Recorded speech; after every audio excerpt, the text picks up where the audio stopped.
4 Canadians have been awarded the Soviet Union's highest honor for foreigners. The 4, one of them a Canadian Anglican priest, captured world attention when they skied across the North Pole.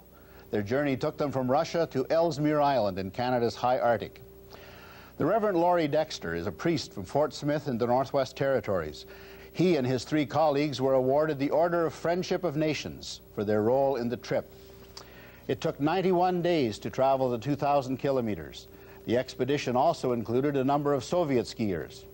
Mr. Dexter said, "This is a time of great change for the Soviet Union, and our expedition is a symbol of that change."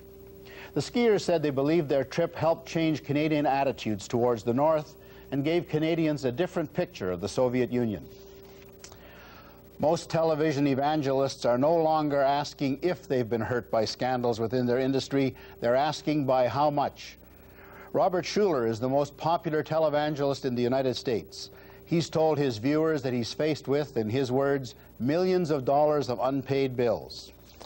The television pastor has built his empire focusing on good news. Now, like others in the scandal-ridden industry, he's finding it harder to ignore the bad news. Fewer viewers and fewer dollars. According to the Arbitron Ratings Company, Pastor Schuller, Jerry Falwell, and Jimmy Swaggart's ministries have dropped dramatically, both in viewers and contributors. Falwell's givings in 1988 were down $6.5 million, and Swaggart's were reported to be down by as much as $90 million. The Anglican Church in Japan has apologized for not having recognized what it calls the demonic nature of the country's emperor system. The statement from the church came immediately after the death of Emperor Hirohito. Prior to the Second World War, the late emperor played a major role in Japan's state religion, Shinto. Hirohito was thought to be a divine descendant of a Shinto sun goddess. He later renounced his divinity, but Christian leaders have been concerned about the resurgence of the Shinto religion. They're worried about its connection to imperial rule and militaristic fervor. Archbishop Christopher Kikuwada is primate of Japan's Anglican Church. He called Hirohito's reign, in his words, an era of convulsions. He said the colonialism of Imperial Japan robbed people of their indigenous cultures and forced extreme oppression.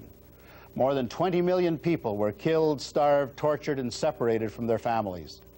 All this, the Archbishop added, was done in the name of the Emperor. The primate went on to warn the Japanese not to repeat what he called the mistakes of the past.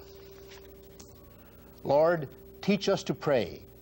That's the theme of the service to be used by people in over 170 countries when they gather for the World Day of Prayer. It's being held this year on March 3rd. The service, which will be used around the world, was written by women in Burma at the request of the World Day of Prayer International Committee. In Canada, the service is sponsored by the Women's Interchurch Council of Canada in Toronto. Services are arranged by local ecumenical groups in over 3,000 communities in Canada. The offering is used by the Council for resources for women's groups and to support projects in Canada and abroad. Next week, Meeting Place marks the 3rd Sunday in Lent with the priests and people of Our Lady of Perpetual Help Roman Catholic Parish in Sherwood Park near Edmonton. I hope you'll join us then.